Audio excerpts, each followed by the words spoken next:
Hello, everyone. Adrian Sanabria here, Senior Research Engineer at CyberRisk Alliance and co-host of Enterprise Security Weekly. Thank you for joining us for another installment of SC Media's In Focus. These interviews feature some of the top thought leaders in the cybersecurity space, and this is an opportunity for those experts to share hindsight on recent events and foresight on where you think things should be focused and where you should be focused as a cybersecurity professional today and in the near future. Joining me today is Derek Manky, the Chief of Security Insights and Global Threat Alliances at Fortinet's FortiGuard Labs. Derek, it's a pleasure to meet you, and I'm really excited to dig into some of the highlights of the latest Fortinet Global Threat Landscape Report. It's great to speak with you. Thanks, Adrian. And yeah, there's always a lot of data in there and some very interesting points that we pull out. That's we release this 2 times a year, and it's a lot of data to compile just for a 6-month period. Yeah, I can imagine. I know a lot of folks that work in the research and report space and build these reports, and I've had some windows into some of the work that goes into them. And it seems like we're coming up on the 5-year anniversary of this report. Is that right? Yeah, that's right. Time flies. Of course, at FortiGuard Labs, we've been around since the inception of Fortinet, so over 20 years for FortiGuard Labs. But yeah, for the most modern version of the threat landscape report we're doing, it's the snowball effect, right? I mean, the attack surface is growing. We get more visibility and insight into attackers, so we've expanded the contextual data. So the reports continue to be enriched as they progress, and I call it threat illumination. We're always finding new things that we didn't see before, which is always fascinating. And it seems like you've been involved with research there at Fortinet for at least 15 years. 16 and a half, yeah. I actually was an analyst back in the day, a practitioner myself. We have a great worldwide team doing that now at FortiGuard Labs, but that was a full-time job for me before, ripping apart malware, looking at threats and understanding them. But nowadays I like to take a lot of that knowledge strategically, obviously, to work with these reports, work with the industry to see how we can actually fight the global problem of cybercrime. I think for most people, 2020 counted for at least half a decade. Like it didn't feel like 1 year. It felt like with so much going on every day, it felt like every day had headlines and this is just we're talking about the second half of 2020, and still that, it's hard to even remember the first half of it.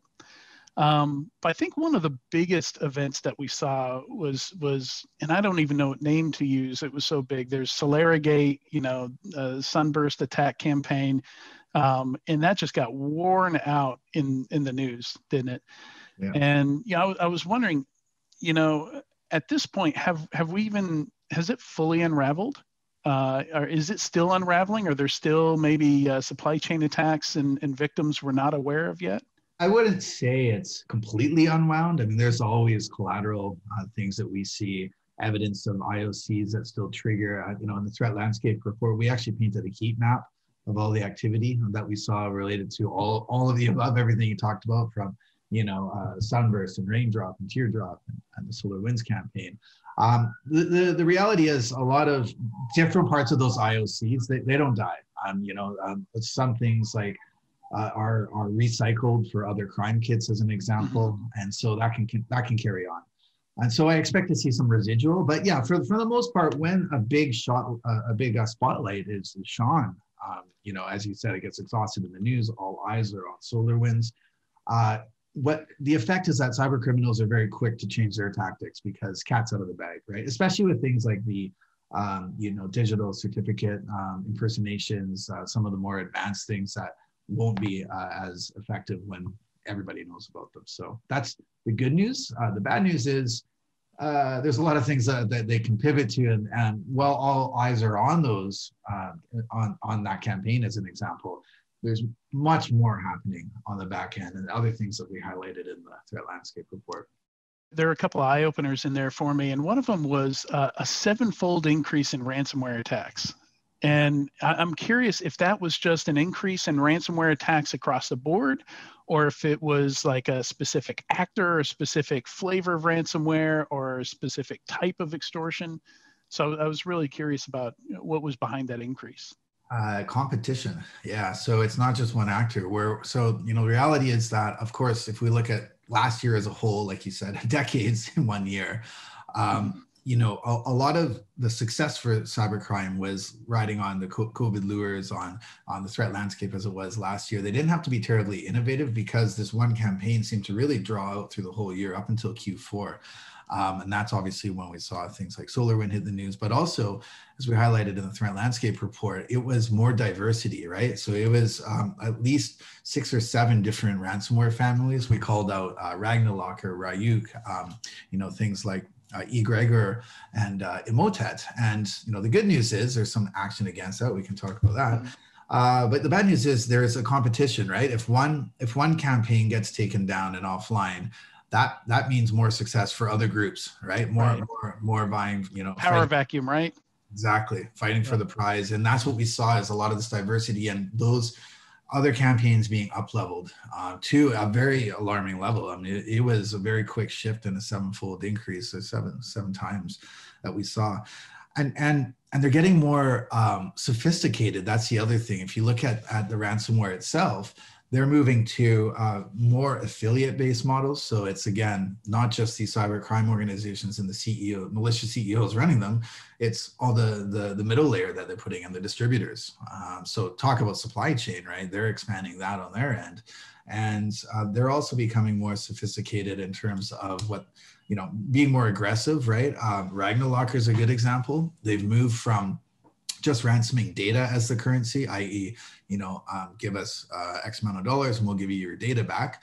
People have figured out how to properly start to do, you know, access to data and storage backups and so forth. Now we're seeing new ransom techniques that are going to larger reward, lower volume, larger reward in some cases too.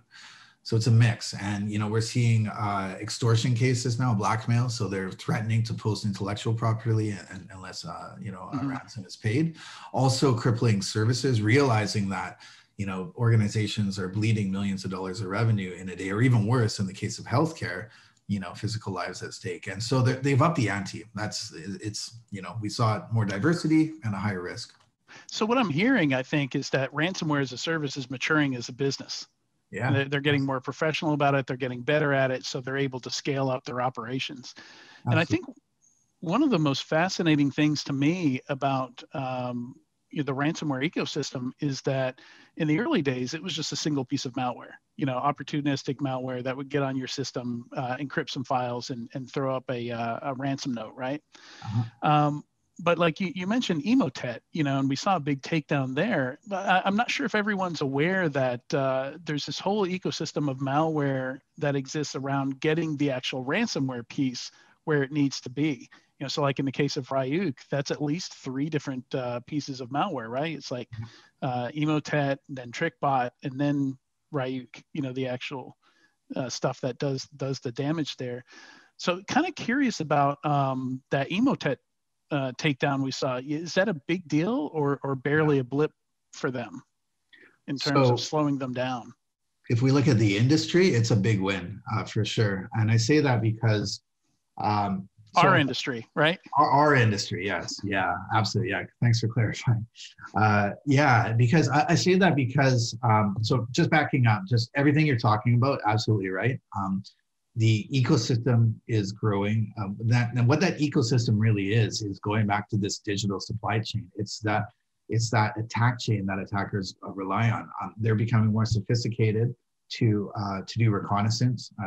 This is like the attack life cycle, right? Each phase is becoming more sophisticated. The reconnaissance, the blueprinting, understanding, you know, networks you're going to attack, weaponization. So, you know, SolarWinds is a great example of this because the digital certificate impersonation and signing, that's a good example of sophistication rising for the weaponization phase. But when it comes to delivery and actual creation, the producers, creation of the malware itself, how they get that on, how they get the second stage loaders, as you're talking about with Ryuk, that's also increasing in sophistication, and those are good examples. So when it comes to our industry, how do we fight back against that? How do we do a better job to effectively take down these networks? Because if you don't collaborate on the back end, and this is where, you know, I have over 10 years of experience building our threat alliances and collaboration, private, public sector. if you don't have all the right stakeholders in there and you're not doing the proper collaboration, the takedown is ultimately going to fail because it's a game of whack-a-mole. You don't truly take down all the infrastructure as you should be. So that, going back to Emotet, it was a win because it was one of the better takedown efforts we've seen because there's a lot of collaboration on the back end, more stakeholders involved. eGregor, another great example. This was very recent.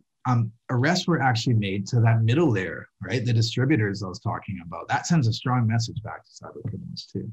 Sometimes I read these stories and I think, maybe we need more lawyers. It's there's this balance of how much damage a lawyer can do to a botnet is not something I would have thought about 10 or 15 years ago.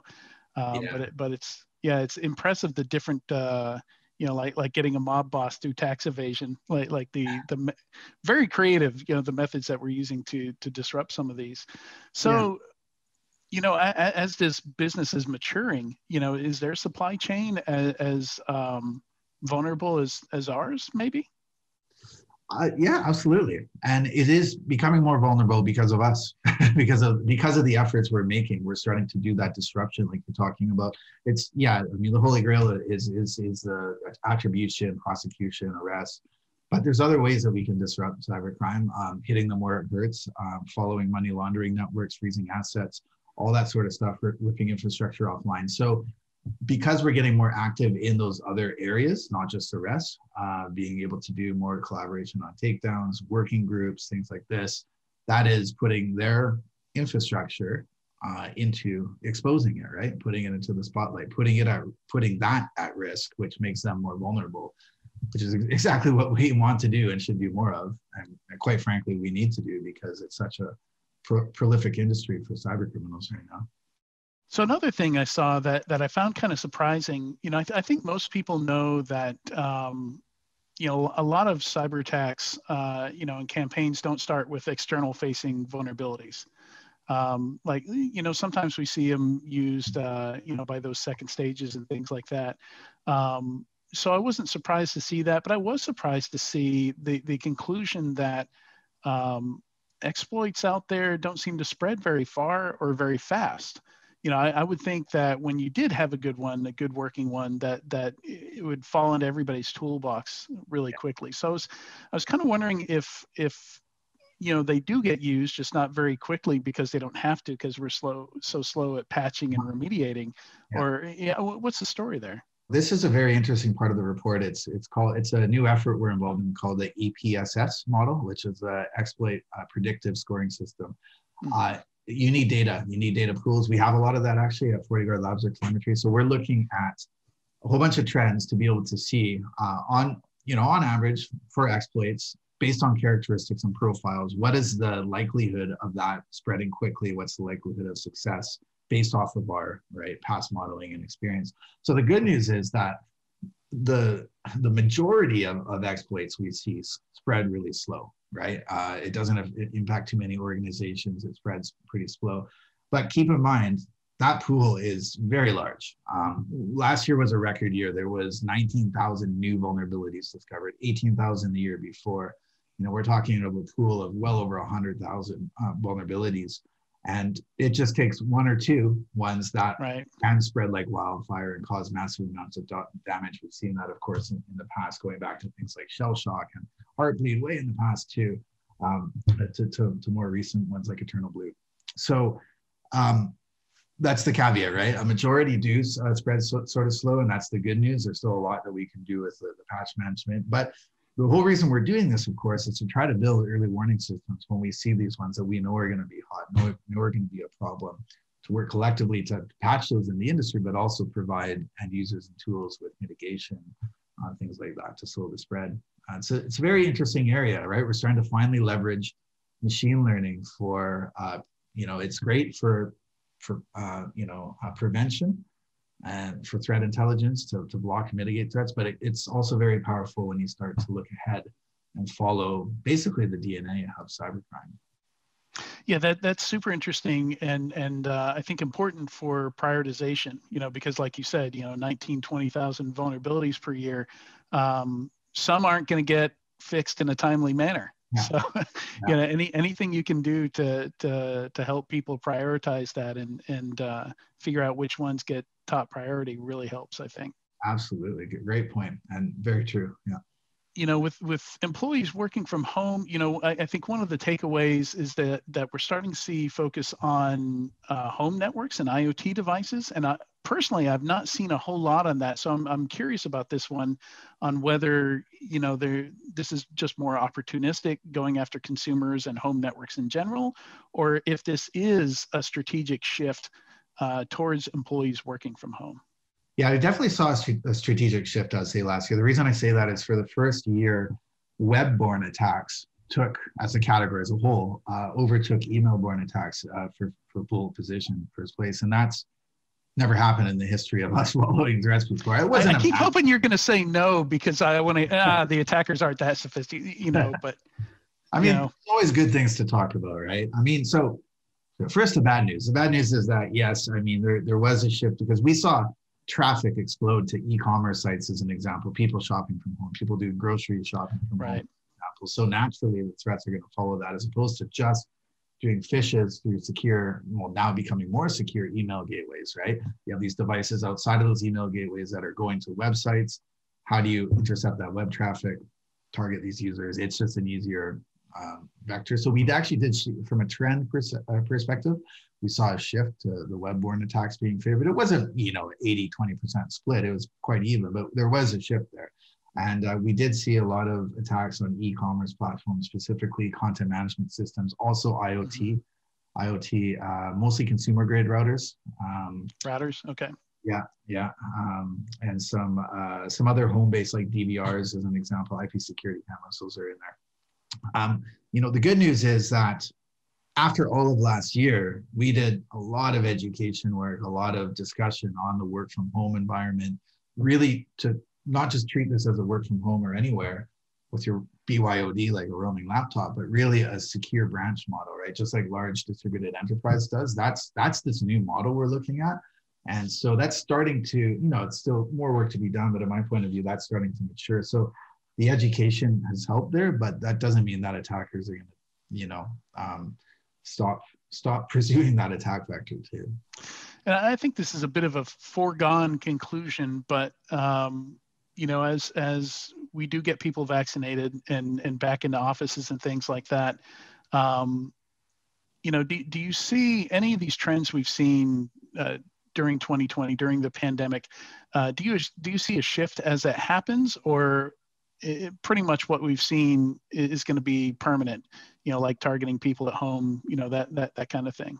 There's going to be both still. There's usually server client sides. So definitely continuing to target the lone wolf, as it were, right? The home user, the individual. But also, as I said, these targeted ransom attacks, those are going after, you know, big dollars, you know, services and cloud-based data center attacks. We'll still see those in these new forms. So a little bit of both. The other thing is infrastructure too. TrickBot is a good example. Last year, that shifted its command and control to IoT devices. And that's a strategic move on their end, because it makes it much harder to take down, right? From a law enforcement or a perspective, if all their communication is being centralized in the cloud or public IP space, it's a lot easier to get warrants to take that down and take it offline. If this is distributed through, you know, 100,000, 1 million people's different residences around the world, a lot harder to take that infrastructure off. So they're not the only ones talking about resilience through decentralization. No. Yeah.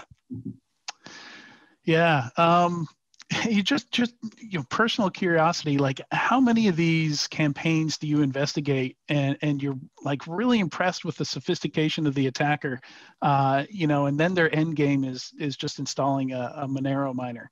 I always wonder how common that is, because I've read so many stories where it's like, these guys are brilliant, and then they, of all the things they could do after getting into, you know, like huge companies, you know, cloud infrastructure, they install a miner, and you're like, come on. Yeah. I mean, definitely. I mean, at the end of the day, if they get to that point, it's owning a system, right? They can do whatever they want. And yeah, I mean, sometimes they just choose to go down that route. Maybe they see it as a, you know, a less risky model for them. In reality, it is a quick way to get paid. Break and enter, it's intrusion to a system, but I think people have different mentalities. We've also seen proof of concepts released too, right? Successful proof of concepts that do nothing. They infect systems just to say, right, I infect a network of 100,000 PCs. And then there's a new Mac malware that's like that, right? Yeah. That compiled for the M1 chip? Yeah, definitely, yeah. So we do see these phase release,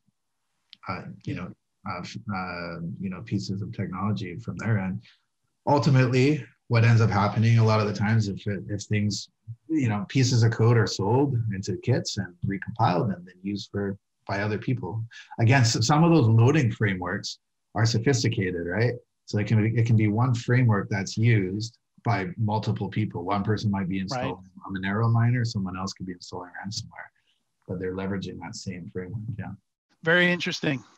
So where should viewers go to find this report? It's out now, right?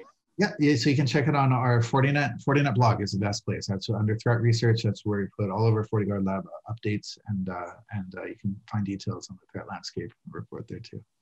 And with that, we've been talking to Derek Manky with Fortinet's FortiGuard Labs. And Derek, thank you for being in focus with us today. Great. Thanks so much, Adrian.